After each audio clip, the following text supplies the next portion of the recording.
Hi, my name's H. I'm going to show you how to do rims the cheap and easy way. I still get a professional finish. I don't like these rims because behind the spokes you can't get in, and as you can see the brake dust sits over there. So the whole back piece I'm going to do a black hammered finish, and then I'm going to paint over all this road rash around the edges. As you can see there, nothing is perfect on this rim. I bought it like this. So what happens is I'm unhappy. Plus I'll paint the discs over here because after a while they start rusting. Professional finish, I'll show you how to do that as well. Quick and easy with using good quality paint. This video will be in steps, so you'll see it always stops and starts in different steps. So follow these steps and I promise you at the end you'll have a lovely looking mag.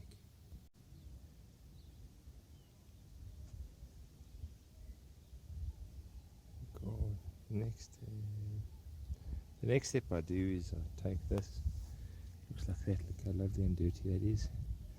I'll wash it with hot water, scotch pad, this is dishwashing liquid, hottest water I can do. And when you're finished, it'll look like this, which is nice and clean. Nice thing about using this scotch pad is that any rough spots it'll take off very, very easily. If you haven't got to the sanding situation, the only hassles is, if you have a look, see there is wait, there we are. So what happens is I use a scraper, I just grab it and I scrape it all off from here. As you can see, it's quite difficult, but what happens is you actually see it starts coming off quite easily as you start scraping it off. I could do it with 2 hands, so I'm going to switch this off for a while. I'll show you the end result. Now you can see as I've scraped it off, how nice and clean it is. Don't worry if you go through the primer coating, the paint I got will cut it in very nicely. In the second wash, you actually have to wash in all the crannies because there's still dirt in them. As you can see, the other reason I use Scotch-Brite is because it is abrasive. It can be used as a sandpaper. So what I do is I grab it, put a back of my old brush here in the corners, rub it in there a bit. As you can see, it gets nice and clean. Do the next one.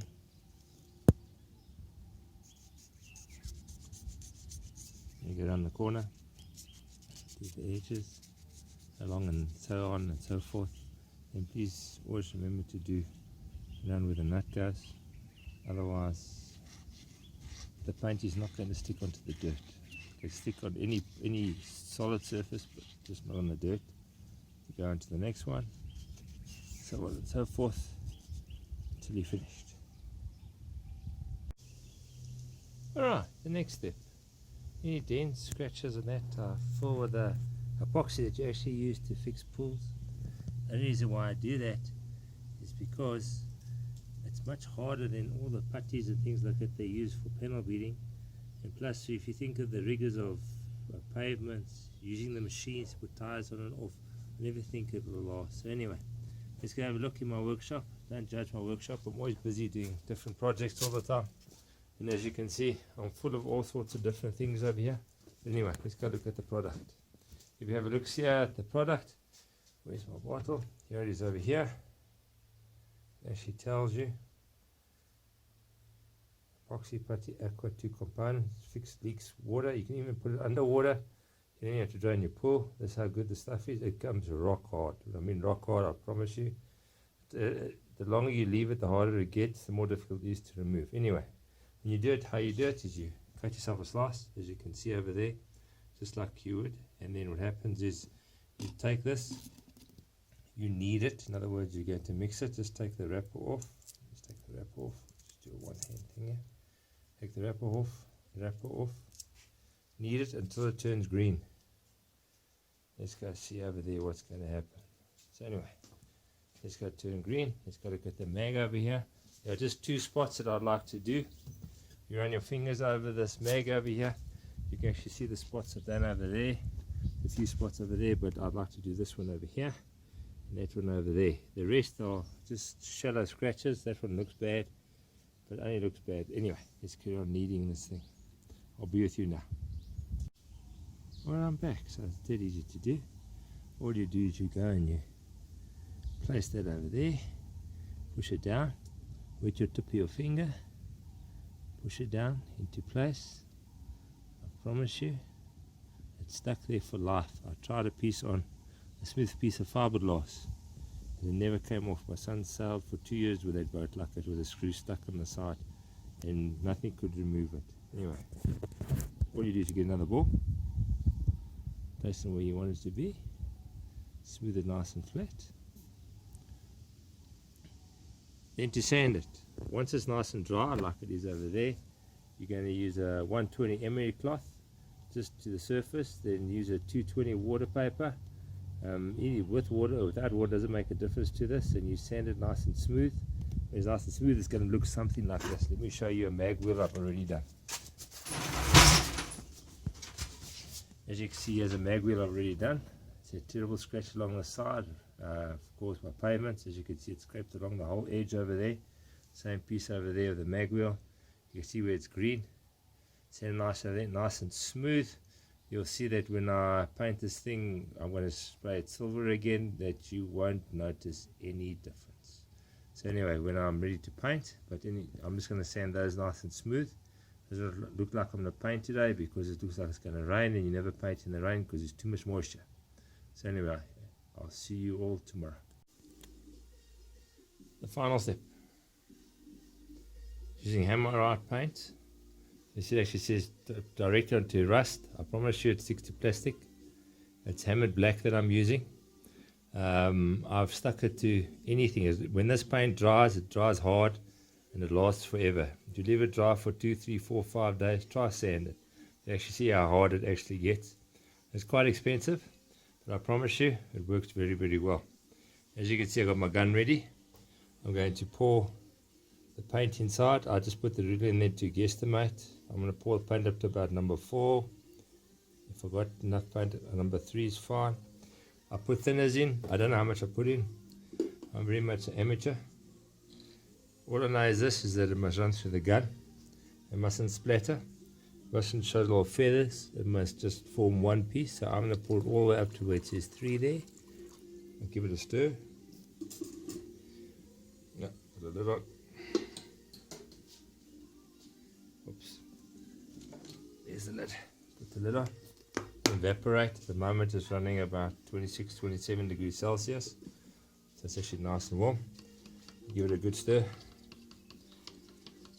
And then I hold it up. I see, okay, it's running out of water. It's splashing. I think it's about right. If I get a guess, probably about 10% thinners inside here. Always remember, the more thinners you put in, the more it's going to pull onto the primer. In other words, remember, you use thinners to take paint off, so it becomes stronger. If you just paint it with barrel painted the paint, she won't pull the thinners off at all. So I do that. I take it, I stir it. When I put the lid on, I'm going to clean my ruler, and then I'll get back to you. Now we're ready to paint. You paint the edges. You see I haven't marked the edges of the tire because you won't be able to see it. It goes on the inside. Anyway, we'll do that side. Remember, we just want a tack spray job. So in other words, you're not interested in full coverage. You're not interested in getting 100% correct. That will get right with the next spray job. I want to show you something. I'll put this on a dustbin. Why? So I can spin it around like that. Makes my life a lot easier.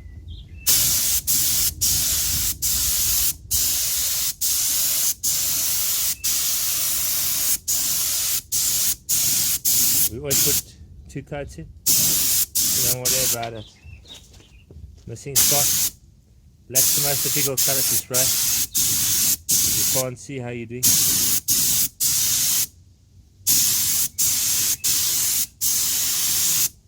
Anyway, let me put the spray gun down. Over here.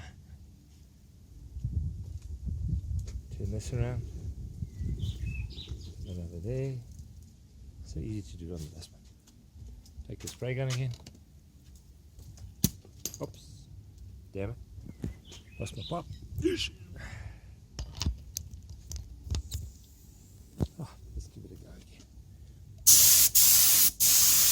top edge.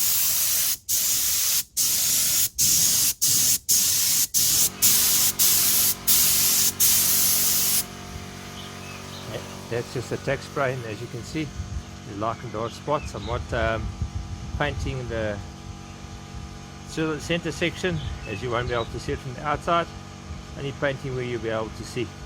I don't have a lot of paint, so I'm going to conserve a bit of paint over there. But you'll notice that I painted down at the bottom there to make sure that when you look through, you'll be able to see nothing. Anyway, first coat done, we do the second room. I'll see you just then. I've done the other wheel. What's going to happen is I'm going to do this wheel again.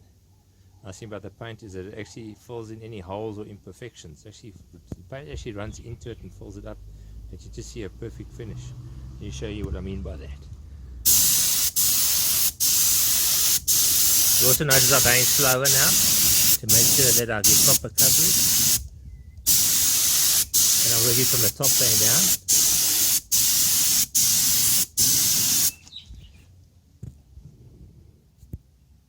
See over there, paint from the top, okay, downwards. I try my best to make sure I get nice and even.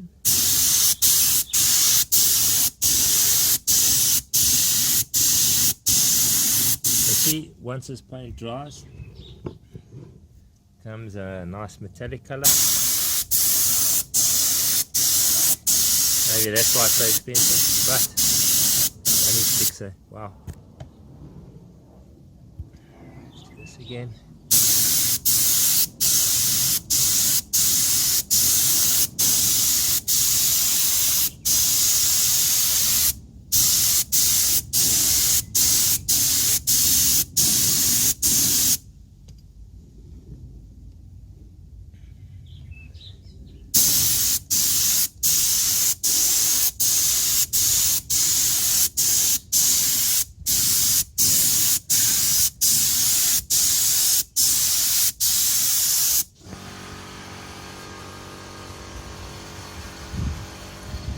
And that's it. According to the light, you actually see different colors, but that's because actually the paint is shining so nicely. I'll let it dry. Let me just do the second wheel, and I'll get back to you. Just one last thing before I go. I'm going to paint these discs with paint that you use for fireplaces and that, a very high heat, up to about 700 degrees Celsius. And as I was looking over there, I decided to check the shock out, and it's covered in oil. So guess what? I have to replace that as well.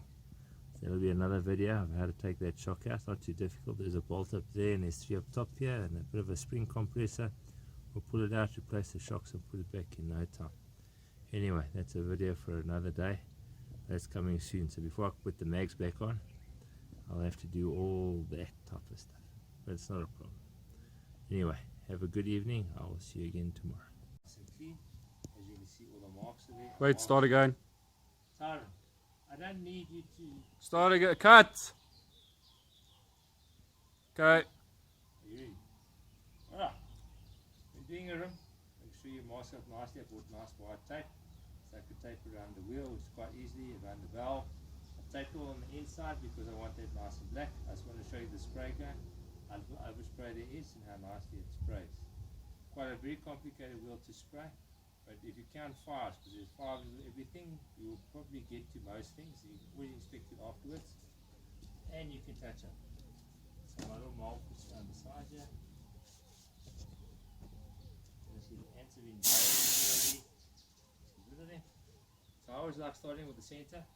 So the real bolts go. Come closer.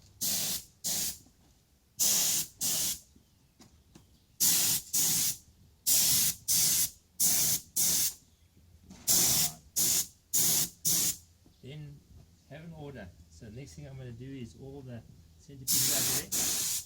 And notice how little overspray there is. Makes this gun extra special. Means you don't waste paint. Then I take the molds, put it on this side. This side I do overspray on the tire. Right. Right, then I'm going to do the edge of the rim. That's the next important thing to do.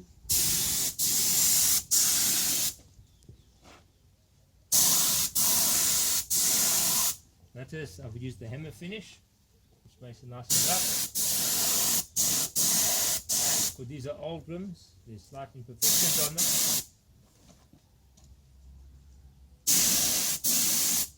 I'll show you something. No need to move my mold. As you can see, the overspray is minimal.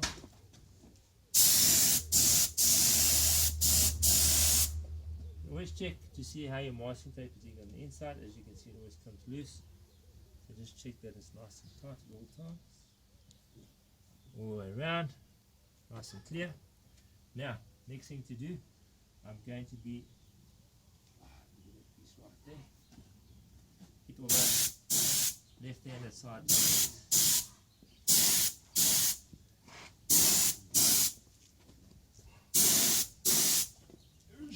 Let's go around here.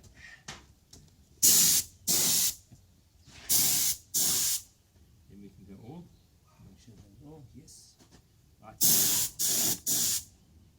There. 2, 3, 4, and 5. Then you decide what next you want to do. In my case, I'm going to spray in between a piece of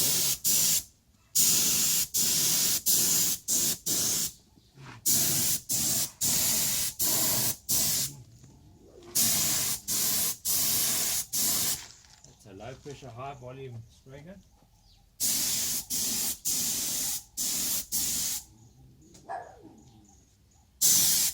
Alright, that is done.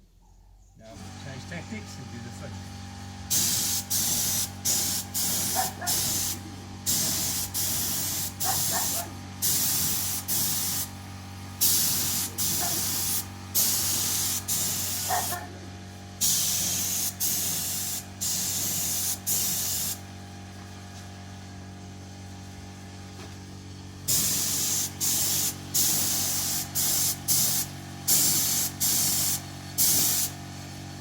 We just go backwards and then we finish.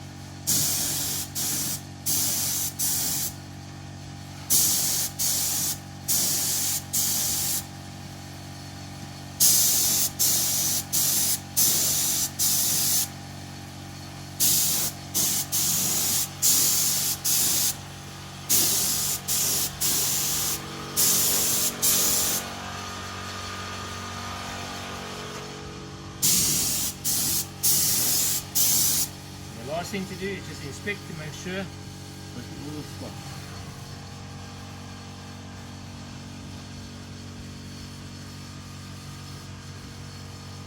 Right, the only piece that I did miss was the centerpiece.